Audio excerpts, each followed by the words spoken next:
आपके अपने YouTube channel कैंसन सब के ऊपर आप सभी का स्वागत है। आज हम नीट 2024 का केमिस्ट्री सॉल्यूशन लेके आ रहे हैं, जिसमें आपके जो कल नीट का एग्जाम हुआ था उसके अंदर जो केमिस्ट्री का पार्ट था उसके सॉल्यूशन आज हम करने वाले हैं।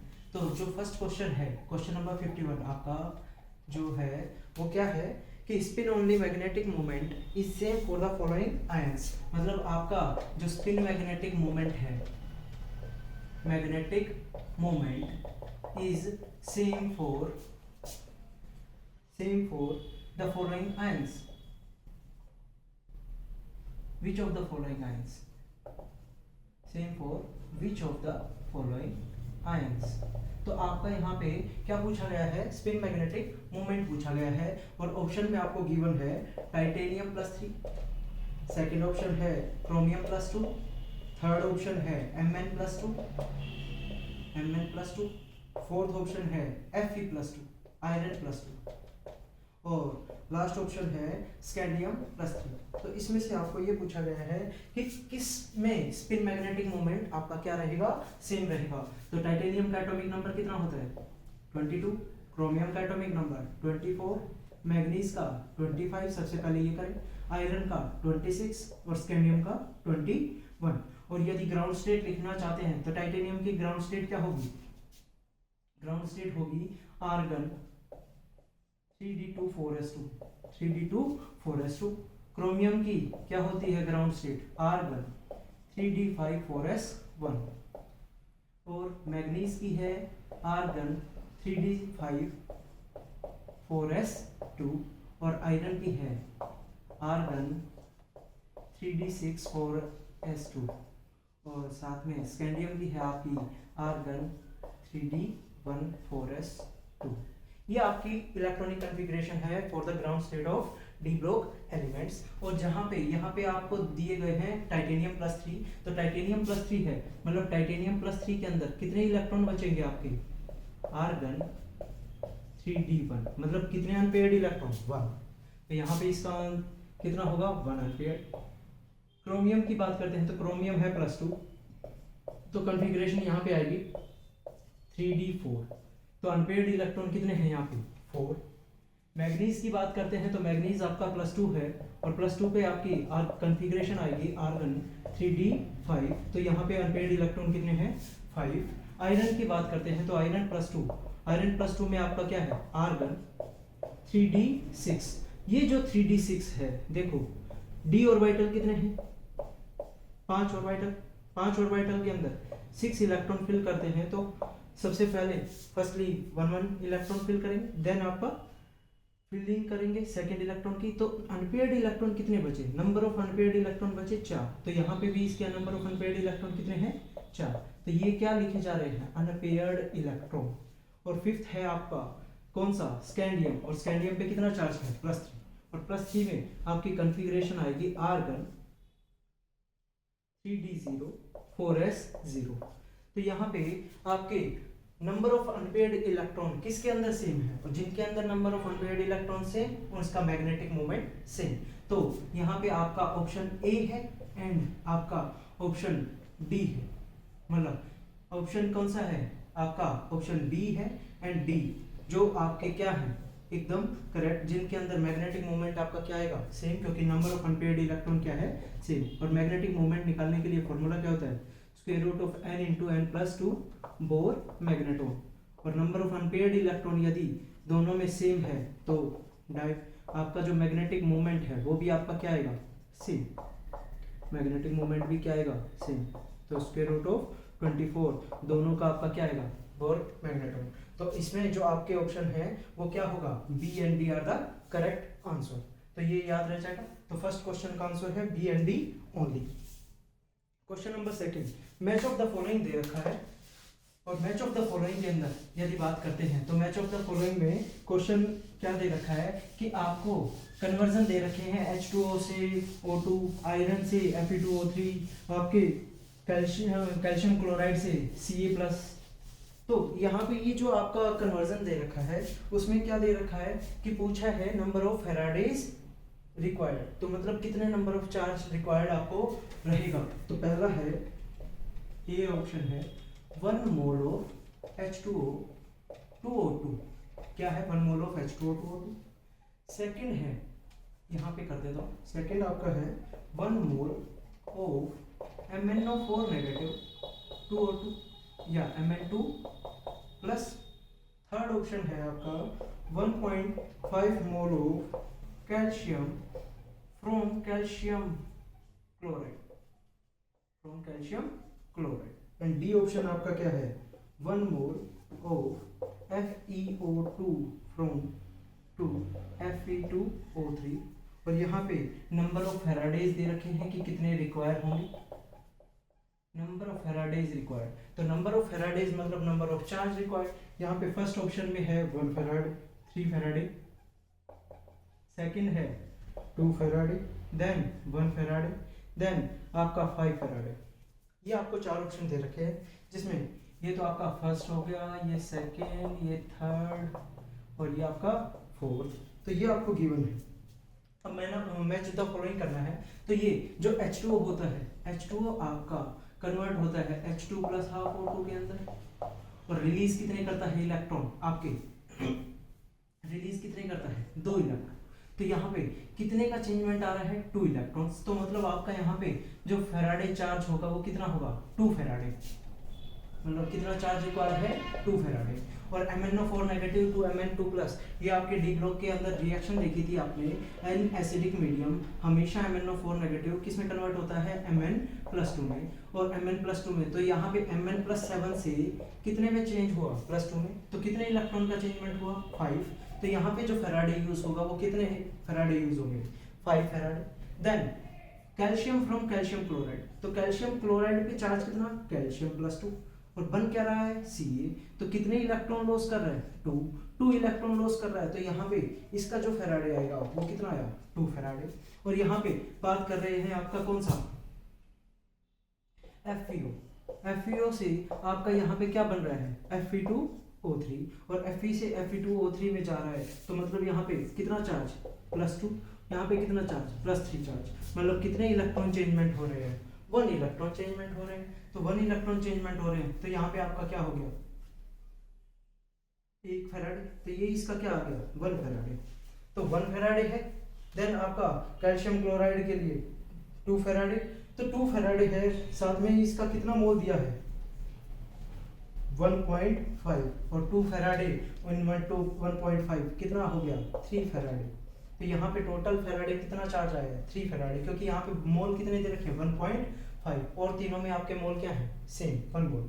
तो यहाँ पे आपका H2O का तो क्या आएगा 2 फैराडे, मतलब A किसके साथ कनेक्ट होगा सेकेंड के साथ, B किसके साथ कनेक्ट होगा फोर्थ के साथ, C किसके साथ कनेक्ट होगा कैल्शियम का 3 फैराडे। 3 फैराडे है आपका कौन सा फर्स्ट, एंड D किसके साथ कनेक्ट होगा 1 इलेक्ट्रॉन मतलब 1 फैराडे। तो मतलब ये आपका था। तो इसके लिए जो आपका ऑप्शन आएगा फर्स्ट A का सेकंड, B का थर्ड, B का फोर्थ, A का सेकंड, B का फोर्थ, C का फर्स्ट एंड D का थर्ड। तो ये आपका आंसर हो जाएगा कौन सा फोर्थ।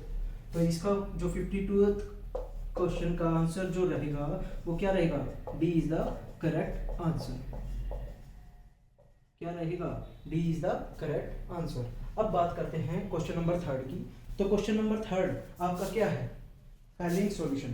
क्वेश्चन नंबर 3 क्या है फेलिंग सॉल्यूशन। और फेलिंग सॉल्यूशन पूछा है। फेलिंग सॉल्यूशन क्या होते हैं 2 टाइप के फेलिंग सॉल्यूशन होते हैं, Fehling solution A and Fehling solution B। और Fehling solution A and B की बात करें तो फेलिंग सॉल्यूशन A जो होता है वो आपका एक्वस कॉपर सल्फेट होता है। ये आपको क्लास में आपको करवाया हुआ है कि आपका जो फेलिंग सॉल्यूशन है ये पूछा गया है फेलिंग सॉल्यूशन जो होता है। अब फेलिंग सॉल्यूशन आपका A क्या होता है, तो फेलिंग सॉल्यूशन आपके 2 टाइप के, एक A और दूसरा B। यहाँ पे पूछा है A आपका क्या होता है, तो A होता है एक्वस कॉपर सल्फेट। A होता है एक्वस कॉपर सल्फेट और ये होता है सोडियम पोटेशियम टार्ट्रेट।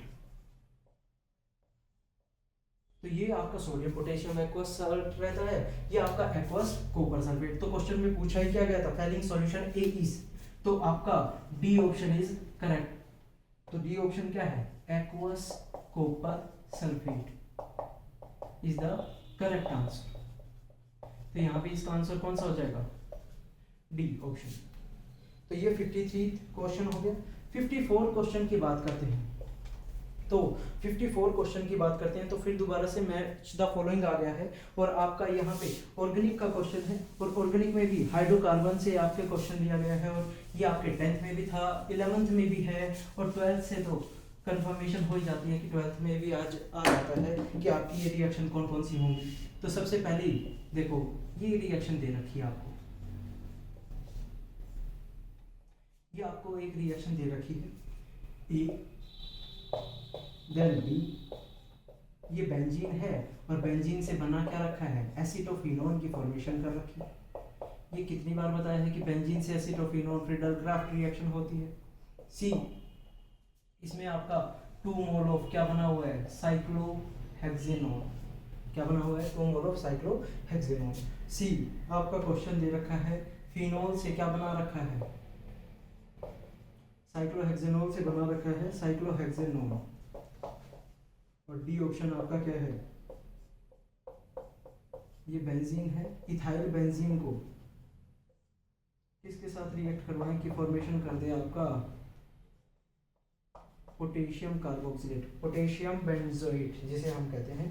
तो यहाँ पे ये तो आपके 4 ऑप्शन हो गए और ये जो 4 ऑप्शन हो गए वो मैच द फॉलोइंग में किसके साथ होगा। ए ऑप्शन इन्होंने दे रखा है benzoyl chloride in presence of anhydrous AlCl3।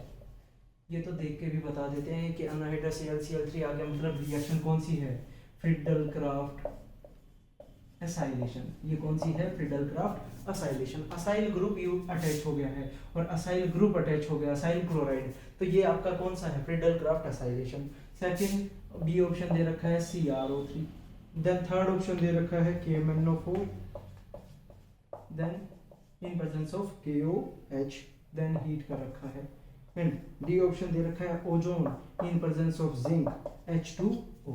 तो ये आपके 4 ऑप्शन गिवन है। तो इसमें देखो ये आपका जो है एल्कीन जब भी ओजोनोलाइसिस करता है, ओजोनोलाइसिस करता है तो फॉर्मेशन करता है एल्डिहाइड या कीटोन की। तो यहाँ पे जो है वो है आपका कैसा है, कीटोन फॉर्मेशन करने की, क्योंकि ये आपके एल्कीन जो है अटैच्ड है, चारों के चारों आपके कैसा है, सब्स्टिट्यूटेड। तो ये क्या बनेगा, कीटोन। तो ये किससे बना होगा, ये बना है आपका किससे, ओजोनोलाइसिस से, ozonolysis in presence of ZnH2O। Then benzene से एसिटोफिनोन बना, वो किससे बना, फ्रीडल क्राफ्ट एसाइलेशन से। फिनोल से आपका मतलब आपका ये है साइक्लोहेक्सेनोल से आपका क्या बना हुआ है, साइक्लोहेक्सेनोल। तो ये डायरेक्ट आपका ऑक्सीडेशन है सेकेंडरी अल्कोहल का कीटोन में, तो वो कौन करता है, क्रोमियम ट्राइऑक्साइड। और ये जो आपका इथाइल बेंजीन है और फॉर्मेशन हो रही है पोटेशियम बेंजोएट की, तो वो किसकी प्रेजेंस में हो रही है, in presence of KMnO4 KOH, then heat की फॉर्म में। तो आपके चारों ऑप्शन देख लें कि पहले का आपका क्या आएगा, ए का आएगा ओजोनोलाइसिस मतलब बी, देन बी का क्या आएगा, फ्रीडल क्राफ्ट एसाइलेशन मतलब ए, देन सी का क्या आएगा आपका सी का क्रोमियम ट्राइऑक्साइड मतलब बी, एंड डी का क्या आएगा आपका KMnO4 मतलब सी। तो ए का डी है, मतलब आप चेक कर लें, ए का डी मतलब ए का फोर्थ, डी का फर्स्ट, सी का सेकंड एंड डी का थर्ड। तो आंसर आपका B is the correct answer, B is the correct answer. तो आपके क्वेश्चन के अंदर देख लेंगे तो आपका आंसर कौन सा है, B is the correct answer. तो ये आपका हो गया 54th क्वेश्चन। 55th क्वेश्चन की बात करते हैं। तो 55th क्वेश्चन आपको क्वेश्चन दे रखा है कि विच of the following alcohols react instantaneously with Lucas reagent. मतलब क्या बोला गया कि आपका कौन सा ऐसा अल्कोहल है जो लुकास रिएजेंट के साथ बहुत ही फास्ट रिएक्शन करता है। तो लुकास रिएजेंट होता क्या है, HCl in presence of ZnCl2। ये पॉइंट ध्यान रखना, ये आपके क्लासेस में हुआ है, 12th क्लास जो चल रही थी उसमें आपको हुआ है कि आपका ये क्या क्वेश्चन था कि अल्कोहल किसके साथ, मतलब लुकास रिएजेंट के साथ कौन सा ऐसा अल्कोहल है जो आपका फास्ट रिएक्शन देता है। वो आपका प्राइमरी है, सेकेंडरी है, टर्सरी है, कौन सा है। तो ये पॉइंट ध्यान रखना, अल्कोहल में जो टर्सरी अल्कोहल थे वो आपके ल्यूकास रिएजेंट मतलब HCl in presence of ZnCl2, वो विदाउट HCl की प्रेजेंस में भी मतलब अनहाइड्रेटेड ZnCl2 की प्रेजेंस में भी वो डायरेक्ट क्या करते थे, रिएक्शन करते थे। तो ये इमीडिएट क्या बनाते थे, प्रोडक्ट की फॉर्मेशन करते थे और इमीडिएट प्रोडक्ट की फॉर्मेशन करते थे। तो चार ऑप्शन दे रखे हैं, एक आपका सेकेंडरी अल्कोहल है, एक आपका प्राइमरी अल्कोहल है, थर्ड आपका देखो ए ऑप्शन गिवन है आपका ये मतलब ब्यूटेन 2-ol, बी ऑप्शन है आपका ये आपका है 2-मिथाइल प्रोपेन 1-ol और सी ऑप्शन है आपका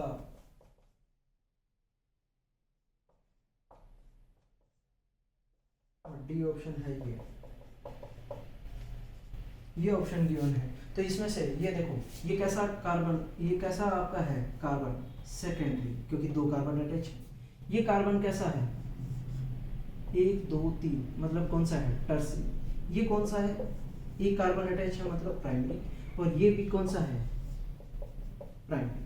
तो यहाँ पे आपका कौन सा मैंने बताया कि ल्यूकास रिएजेंट के साथ इमीडिएट प्रोडक्ट बनाएगा, वो है टर्सरी आपका कौन सा अल्कोहल। तो टर्सरी अल्कोहल रिएक्ट करेगा फास्ट विद ल्यूकास रिएजेंट। तो आपका कौन सा आंसर होगा सी। तो मतलब आपका सी इज द करेक्ट आंसर। क्या होगा, सी इज द करेक्ट आंसर। तो ये पॉइंट ध्यान रह जाएगा। आपका 56 क्वेश्चन पे चलते हैं। तो 56 क्वेश्चन भी आपका 11 से है, पूछा गया है इंट्रामोलिकुलर हाइड्रोजन बॉन्डिंग किसमें होगी। Intramolecular hydrogen bonding is present in किसके अंदर होगी इंट्रामोलिकुलर हाइड्रोजन बॉन्डिंग। तो चार ऑप्शन दे रखे हैं और उन चार ऑप्शनों में आपका इंट्रामोलिकुलर हाइड्रोजन बॉन्डिंग के बारे में पूछा गया है। तो इंट्रामोलिकुलर हाइड्रोजन बॉन्डिंग के अंदर आपका देखो इंट्रामोलिकुलर हाइड्रोजन बॉन्डिंग,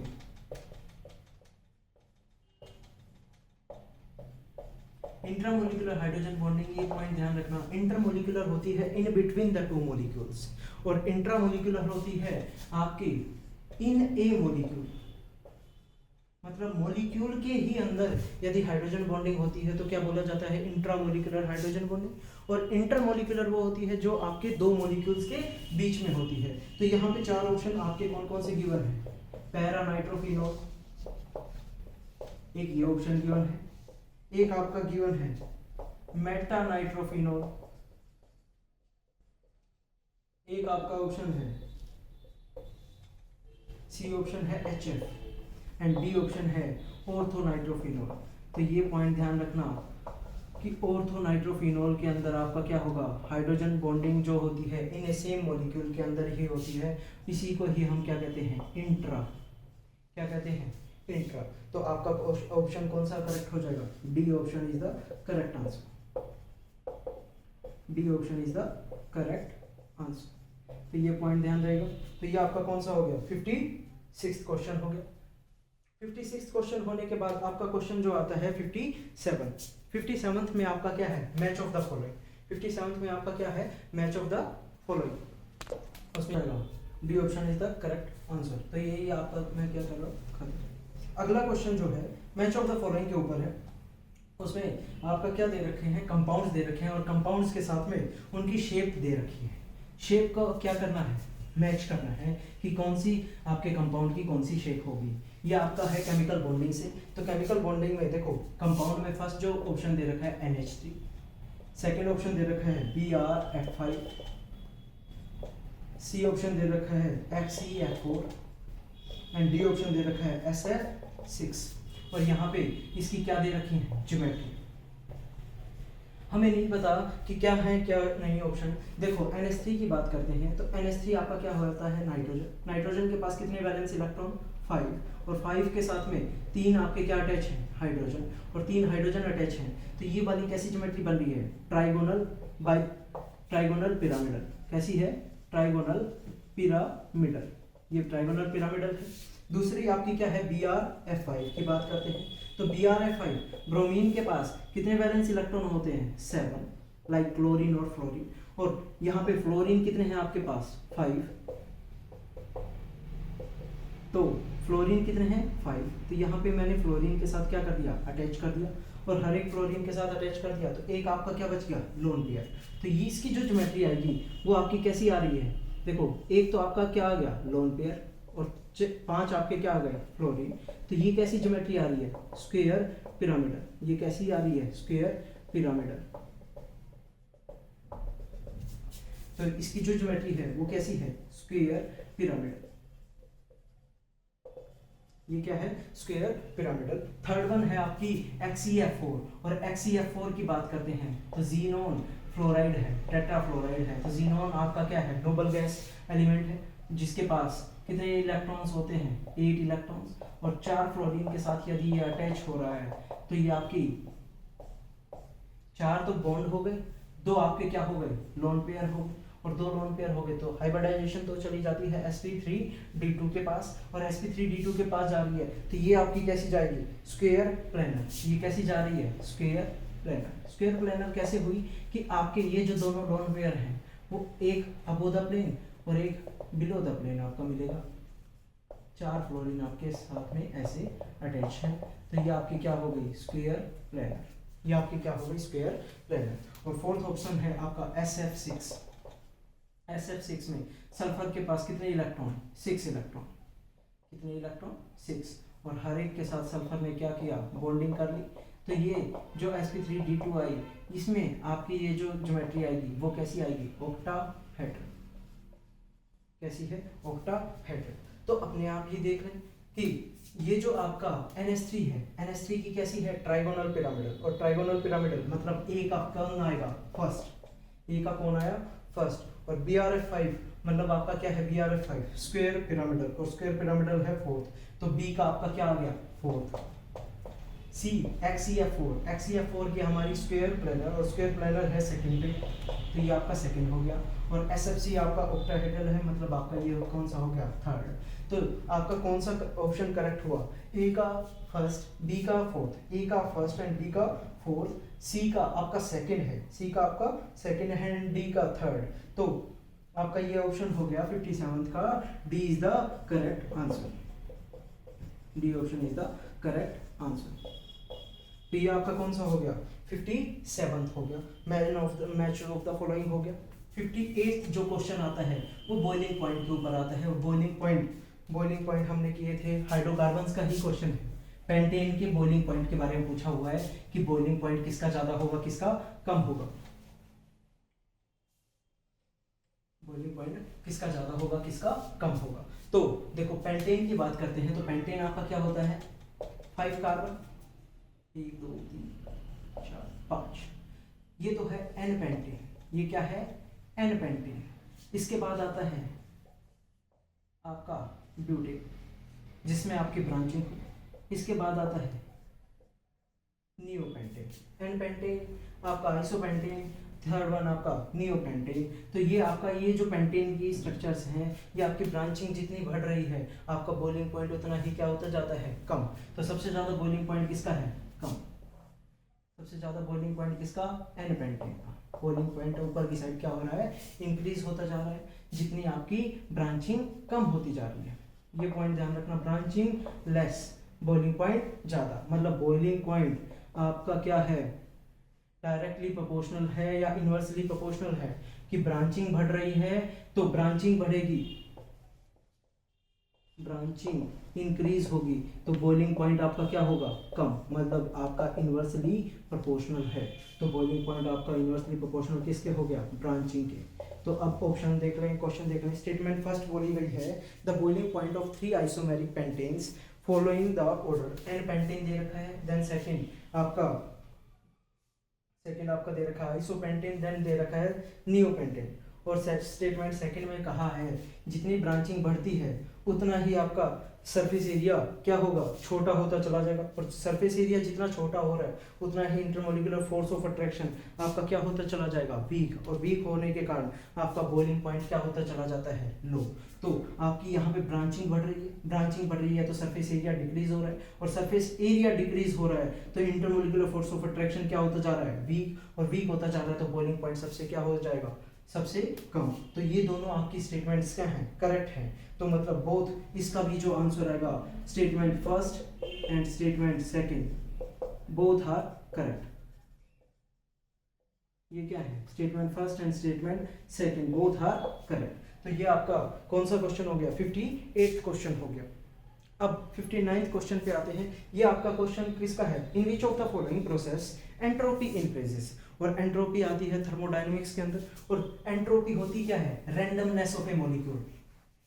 क्या होती है, रैंडमनेस ऑफ ए मॉलिक्यूल। तो जितने ज्यादा रैंडमनेस पार्टिकल्स के बीच में उतनी ज्यादा एंट्रोपी। तो आपका एंट्रोपी किसके ऊपर डिपेंड कर रही है, रैंडमनेस के ऊपर। मतलब सॉलिड से लिक्विड जाते हैं तो पार्टिकल्स मूव करने की टेंडेंसी बढ़ जाती है, और लिक्विड से गैस जाएंगे तो पार्टिकल्स और ज्यादा मूव करेंगे, क्योंकि इंटरमोलिकुलर स्पेस आपका क्या हो गया, इंक्रीज। तो सॉलिड से लिक्विड, लिक्विड से गैस, तो जितना आपकी उसकी एंट्रोपी क्या होगी, इंक्रीज। तो ए ऑप्शन दे रखा है यहाँ पे कि ए लिक्विड एवापोरेट, लिक्विड क्या हो रहा है, एवापोरेट हो रहा है, और क्या किस में कन्वर्ट हो रहा है, इनटू वेपर। मतलब किस में कन्वर्ट हुआ, वेपर में कन्वर्ट हुआ, एवापोरेट हो गया। बी ऑप्शन आपका क्या दे रखा है, टेम्परेचर इंक्रीज, क्रिस्टलाइन सॉलिड का मतलब लोअर हुआ है, टेम्परेचर क्या हुआ है, lowered from 130 to 0 kelvin, 130 to 0 kelvin. Third option है NaHCO3, ये आपका क्या था, सॉलिड, और इससे बना है Na2CO3 plus CO2 plus H2O, ये फॉर्मेशन हुई है, जिसमें आपके CO2 और H2O आपके क्या है, गैसियस। तो सॉलिड से गैस में बनना आपका क्या कहलाता है, एंट्रोपी बढ़ाता है। लिक्विड से वेपर बनना, ये भी क्या कर रहा है, एंट्रोपी इंक्रीज करवा रहा है। फोर्थ ऑप्शन आपका क्या है, Cl2 गैस से 2Cl गैस।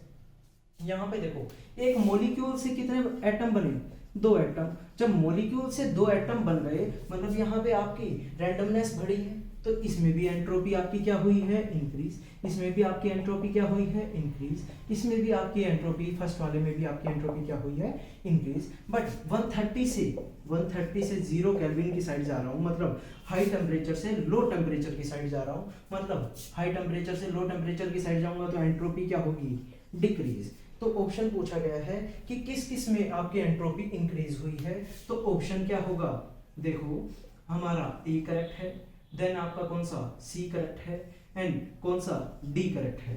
तो आपके ऑप्शन में देख लीजिए किसमें ए सी डी है, तो ए सी डी है आपके बी ऑप्शन में। तो जो बी ऑप्शन है इज द करेक्ट आंसर। तो बी आपका क्या होगा, करेक्ट आंसर होगा। बी आपका क्या है, करेक्ट आंसर होगा। तो ये आपका क्या हो गया, 59th क्वेश्चन हो गया।